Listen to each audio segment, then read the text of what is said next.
Hi guys. Almost 11 years రిలేషన్‌లో ఉండి తర్వాత మ్యారేజ్ చేసుకొని ఒక 2 ఇయర్స్ మ్యారేజ్ 2 ఇయర్స్ అయితుంది. తర్వాత ఇప్పుడు రీసెంట్‌గా డైవర్స్ అయ్యి విడిపోయారు యాక్చువల్‌గా రీజన్. సో, విడిపోయిన దానికి రీజన్ కాదు యాక్చువల్‌గా నేను చెప్పేది. స్టోరీ వింటే స్టన్ అయిపోతారు మీరు యాక్చువల్‌గా. అన్న రాసిన ఆ భావోద్వేగానికి అంటే ఆ మెయిల్ ఎంత రీసెంట్‌గా నేను ఒక వీడియో చూసాను యాక్చువల్‌గా. హైదరాబాద్ హాస్టల్ గర్ల్స్ అని ఒక వీడియో చూసాను నేను. సో, దాన్ని చూసి అన్న ఒక పెద్ద మెయిల్ రాయడం జరిగింది. అన్న గురించి డిస్క్రైబ్ చేయాలని అయితే అనుకోవట్లేదు నేను. పాపం నాకు ఫుల్ బాధేసింది యాక్చువల్‌గా. 11 ఇయర్స్ రిలేషన్ అండ్ 2 ఇయర్స్ దాని తర్వాత 2 ఇయర్స్ మ్యారేజ్ అయిందంటే దాని తర్వాత డైవర్స్ అయి విడిపోయారంటే నాకు స్టన్నింగ్ అనిపించింది. అంటే గర్ల్స్‌కి ఇలాంటి చాయిసెస్ తీసుకుంటారని అనిపించింది నాకు జనరల్‌గా. సో, దాని గురించి మాట్లాడాలనుకుంటున్నాను నేను బ్రీఫ్‌గా. మీరు కూడా చూస్తే మేబీ మీరు చూసిన తర్వాత మీకు అనిపిస్తది ఏందిరా గర్ల్స్ ఇంత వైల్డ్‌గా థింక్ చేస్తున్నారు అనే విషయం మీద అనిపిస్తుంది మీకు. జనరల్‌గా ఈ స్టోరీ మీకు విన్న తర్వాత ఏమనిపించిందనేది తప్పకుండా కామెంట్ రూపంలో తెలియజేయండి, ట్రై చేయండి యాక్చువల్‌గా. చాలా ఇంట్రెస్టింగ్‌గా ఉంటుంది. డోంట్ మిస్ అండ్ ఎండ్ వరకు ఈ వీడియో చూడడానికి ట్రై చేయండి డెఫినెట్‌గా. ఇలాంటివి జరగకుండా ఉండడం కోసమే ఈ వీడియో చేయడం జరుగుతుంది. అందుకోసమని మీరు స్టోరీ అయితే ఈ ఎండ్ వరకు చూడండి డెఫినెట్‌గా. దాని తర్వాత మీ అభిప్రాయం అనేది కామెంట్ రూపంలో తెలియజేయడానికి ట్రై చేయండి యాక్చువల్‌గా. Let's begin to the story యాక్చువల్‌గా. సో, అన్న పేరు వచ్చేసి వంశీ అండ్ అక్క పేరు వచ్చేసి రిషిక. అండ్ ఈ స్టోరీ చెప్పడానికి బిగ్గెస్ట్ రీజన్ వాళ్ళేం అంటే maturity or else uneducated people అయితే కాదు డెఫినెట్‌గా. సో, అన్న ఎంటెక్ చేశాడు.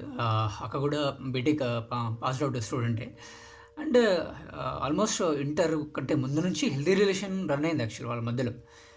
అండ్ చాలా రోజులు బిల్డ్ అయింది. వాళ్ళ కెరీర్ వాళ్ళు ప్రాపర్‌గా సెట్ చేసుకొని జాబ్ వెతుక్కున్నారు. అండ్ దాని తర్వాత ఇంట్లో ఒప్పించి మ్యారేజ్ చేసుకోవడం జరిగింది ఇంట్లో వాళ్ళని. అంటే చాలా జరిగింది ఈ జర్నీలో. ఇద్దరి కెరీర్ కోసం కష్టపడ్డం. వాళ్ళిద్దరు సెటిల్ అయ్యి ప్రాపర్‌గా సెటిల్ అయిన తర్వాత పెళ్లి చేసుకోవాలని స్టాండ్ తీసుకోవడం. ఇలా చాలా జరిగింది. లెంగ్తీ ఆఫ్ మ్యాటర్ జరిగింది యాక్చువల్‌గా. జరిగిందంట. అండ్ సర్టెన్ పీరియడ్ తర్వాత పెళ్లి చేసుకునేటప్పుడు కొంచెం ఫ్యామిలీ కండిషన్స్ ఎవరికైనా ఎంత రిలేషన్ లవ్ మ్యారేజ్ ఉన్నా గానీ చిన్న చిన్న ప్రాబ్లమ్స్ వస్తూ ఉంటాయి కదా!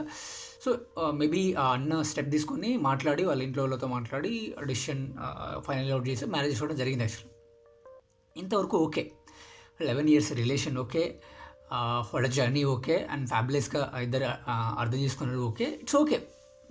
పర్వాలేదు. కానీ coming to the after marriage life this is the crucial stage. ఎవరైనా చాలామంది చెప్తా ఉంటారు. ఈవెన్ తెలిసిన వాళ్ళు బ్రదర్ వీళ్ళను ఆఫ్టర్ మ్యారేజ్ తర్వాత చాలా క్రూషియల్ కండిషన్స్ ఉంటుందిరా. దానికన్నా ముందు లవ్ రిలేషన్‌లో ఉన్నప్పుడు వేరుంటుంది. ఆఫ్టర్ మ్యారేజ్ తర్వాత ఎకనామికల్‌గా చాలా వరకి బర్డెన్ ఎక్కువ పడతా ఉంటుంది. అందుకోసం అందరికీ కొంచెం అనీజీగా ఉంటుంది తీసుకోవడానికి. అండ్ ఆ రిలేషన్ కొంచెం ముందుకెళ్ళడానికి కొంచెం టఫ్ మ్యారేజ్ అయిన స్టార్టింగ్‌లో ఉంటుందని చెప్తా ఉంటారు యాక్చువల్‌గా. సో, వీళ్ళ లైఫ్‌లో కూడా ఇదే జరిగింది యాక్చువల్‌గా. వీళ్ళ లైఫ్‌లో జరిగిన బిగ్గెస్ట్ మీరు వింటే యాక్చువల్‌గా షాక్ అవుతారు.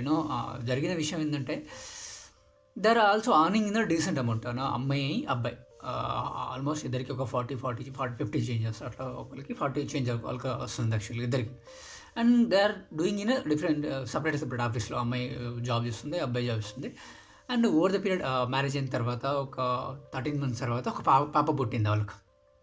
13 మంత్స్ తర్వాత పాప పుట్టింది. అండ్ కొంచెం రికవరీ అయిన తర్వాత అక్క రికవరీ అయిన తర్వాత ఒక 6 మంత్స్ దాకా అన్ననే జాబ్‌కెళ్ళిండు.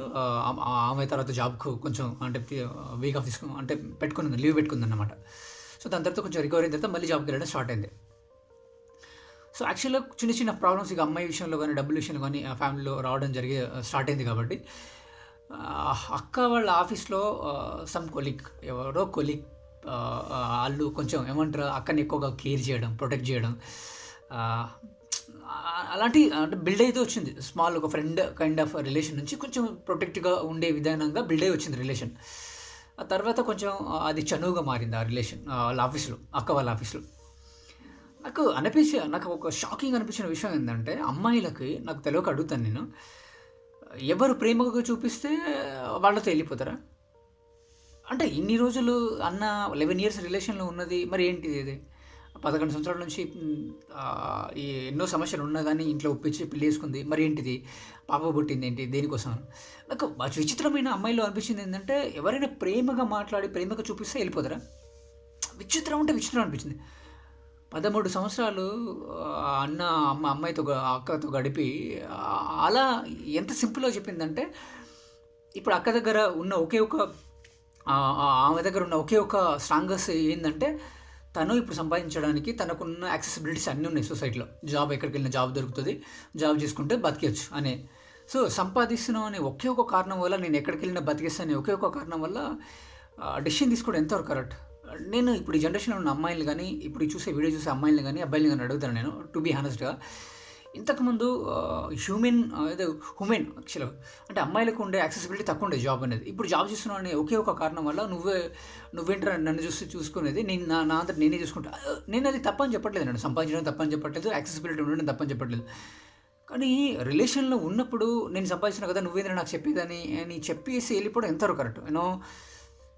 ఏదైనా చిన్న చిన్న సమస్యలు ఉంటే మాట్లాడి తెలుసుకోవాలి. అదే రిలేషన్.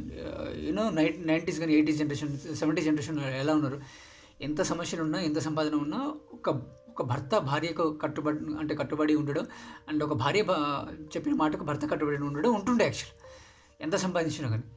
ఇప్పుడు సంపాదించిన యాక్సెసిబిలిటీ పెరిగిపోయిందని అమ్మాయిలు ఎంత అడ్వాంటేజ్ తీసుకుంటున్నారంటే, నువ్వేంటో నాకు చెప్పేది, నేను సంపాదించుకోలేనని, నేను బతకలేనని.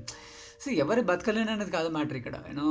ఒక రిలేషన్ అంటే రిలేషన్ అయినా ఉండొచ్చు, ఒక అబ్బాయితో ఒక అమ్మాయికి బతకడానికైనా ఉండొచ్చు. ఇద్దరికి పేషెన్సీ అండ్ అర్థం తీసుకునే గుణం కావాలి. నేను సంపాదించట్లేదా, నేను బతకట్లేదా అనేది మ్యాటర్ కదా ఇక్కడ. నాకు ఫుల్ బాధేసింది. 13 సంవత్సరాల్లో అన్నని ఏం అర్థం చేసుకుంది అసలు? అన్న చెప్తుంటే అమ్మాయి ఇప్పుడు డైవర్స్ అయిపోయింది, అమ్మాయి అక్కతో ఉండాలనే నిర్ణయం అయిపోయింది. అంటే 13 ఏళ్ళ జీవితం శూన్యమా? అక్కతో ఉన్న జీవితం 13 ఏళ్ళ శూన్యమా? అదేదో ఇంతలా ప్రేమించి ఒక అమ్మాయి కావాలని జీవితంలో కోరుకొని తెచ్చుకొని ఇదంతా శూన్యమా? సో నేను ఒకటే చెప్తాను, ఇప్పుడు ఈ వీడియో త్రూ ఎవరైతే జాబ్ చేసే అమ్మాయిలైనా ఉండొచ్చు, లేకపోతే మీకు యాక్సెసిబిలిటీ ఉంది కదా అని దాన్ని యూజ్ చేయడం ఇట్స్ కరెక్ట్ కాదేమో అని నా ఒపీనియన్. 100% చెప్తాను. అలాంటివి అయితే ఈ జనరేషన్లో పిల్లలు పుట్టడానికి చాలా కష్టం నా ఒపీనియన్లో. ఇలా చెప్తే చాలామంది ఇప్పుడు మాట్లాడతారు టెక్నికల్ వైజ్గా పిల్లలు పుట్టడానికి అబ్బాయిల అవసరమే లేదని చెప్పి జస్ట్ వీర్యం ఉంటే సరిపోతుందని లాజికల్గా మాట్లాడతారు యాక్చువల్. ఒక రిలేషన్ హెల్దీ కైండ్ ఆఫ్ జనరేషన్ని, అంటే హెల్దీ కైండ్ ఆఫ్ లైఫ్ని కోరుకుంటే మాత్రం ఇలాంటివి చేయకూడదు అనేది నా ఒపీనియన్. నేను బాగా బాధేసింది, అన్న రాసిన మెయిల్ చాలా బాధేసింది నాకు ఈ వీడియో చేయడానికి రీజన్. సో ఎవరైనా సరే టు బీ హానెస్ట్గా చెప్తున్నా, రిలేషన్ వెళ్ళే ముందు కొంచెం ఆలోచించుకోండి. మీకు నచ్చకపోతే దాన్ని స్కిప్ చేసాను అంతే. కానీ వెళ్ళిన తర్వాత ఏదైనా ఒక డెసిషన్ తీసుకుంటే స్టిక్ అయిపోవాలి అంతే. అది లైఫ్. నచ్చితేనే వెళ్ళగలిగితే ఇంకా మళ్ళీ ఎంత కష్టమైనా ఉండగలగాలి. అది లైఫ్ యాక్చువల్గా. కానీ అనవసరంగా ఎవరి లైఫ్ అయినా లైఫే కదా. ఇప్పుడు అన్న ఫుల్ బాధపడుతుంది, అక్కకి ఏముంది, అబ్బాయి ఆయనతో రిలేషన్లో ఉన్నాడు, హ్యాపీగా బతికేస్తుంది, చాలా ఈజీ వస్తుంది, ఒక 50 వస్తుంది జీవితాన్ని, అమ్మాయి చూసుకుంటే ఈజీగా బతికేస్తుంది, మంచిగా హ్యాపీగా బతికేస్తుంది. అన్న చాలా సఫర్ అండి యాక్చువల్గా. సో నేను అనేది ఒకటే, ఇప్పుడు అమ్మాయిలకి జాబ్ యాక్సెసిబిలిటీ దొరికింది కదా అని దాన్ని మిస్యూజ్ చేయకుండా దాన్ని ప్రాపర్గా మీకు నచ్చిన వాళ్ళతోనే బతకండి, నేను కాదని చెప్పట్లే. కానీ ఇలాంటి మిస్యూజ్ మాత్రం చేయకండి నా ఒపీనియన్లో. అందుకోసం అని నేను చెప్పడం జరిగింది యాక్చువల్గా. సో చాలా బాధేసింది యాక్చువల్గా. అంటే ఎటుపోతుంది జనరేషన్. జాబ్ వస్తుంది అంటే సొసైటీలో బతకడానికి ఏదో జాబ్ ఉంది కదా, బతికేయచ్చు కదా, ఎవరి మాట వినాల్సింది అవసరం లేదు కదా అని అమ్మాయిలు ఎలా డెసిషన్ తీసుకుంటున్నారు అనేది అర్థం అవుతలేదు యాక్చువల్గా. నేను రీసెంట్గా Hyderabad girls hostel dog side అని ఒక వీడియో చేశాను యాక్చువల్గా. అందులో చెప్పాను యాక్చువల్గా అమ్మాయిలు ఎలా ఉన్నారు ఏంటిదని చెప్పాను నేను ఆ వీడియోలో. బయట ఒకళ్ళు కాకపోతే ఇంకోళ్ళు కాకపోతే ఇంకోళ్ళని తిరుగుతూ ఉన్నారని చాలా విషయాలు యాక్చువల్గా నేను నా కళ్ళకు చూసింది చాలా విషయాలు చెప్పాను ఆ వీడియోలో. అనిపించింది, నాకు చాలా బాధ వేసింది యాక్చువల్గా. సో మీ లైఫ్లో మీరు తీసుకున్న డెసిషన్లో ఎవరిని అంటే నేను అనేది రిలేషన్ వైజ్గా చూసుకుంటే బిఫోర్ మ్యారేజ్ ముందు చాలా ఆలోచించుకోండి. మ్యారేజ్ అయిన తర్వాత అది ఇలాంటి విశేషాలు జరిగితే చాలా లైఫ్లో కోలుకోలేని లాంటిదే నా ఒపీనియన్లో. సో అందుకోసం ఈ జనరేషన్లో ఉన్న అమ్మాయిలకు అండ్ మ్యారేజ్ అయిన వాళ్ళకు అందరికీ చెప్పేది ఒకే ఒక మాట, బీ కేర్ఫుల్. అంటే బిఫోర్ డెసిషన్ ముందు చాలా కేర్ఫుల్గా డెసిషన్ తీసుకోండి. ఐ హోప్ ఈ వీడియో మీ అందరికీ నచ్చిందైతే అనుకుంటున్నా, ఇన్ఫర్మేటివ్గా అయితే ఉంటుందైతే అనుకుంటున్నా. సో తప్పకుండా ఈ వీడియో మీకు నచ్చితే ఒక చిన్న లైక్ అండ్ సబ్స్క్రైబ్ చేసుకోవడం మాత్రం మర్చిపోకండి. ఎందుకంటే చాలామంది వీడియో చూస్తున్నారు కానీ సబ్స్క్రైబ్ చేసుకోవడం లేదు. సో అందుకోసం అని. సో తప్పకుండా సబ్స్క్రైబ్ అయితే చేసుకుంటారైతే అనుకుంటున్నా. And thank you so much and జై హింద్.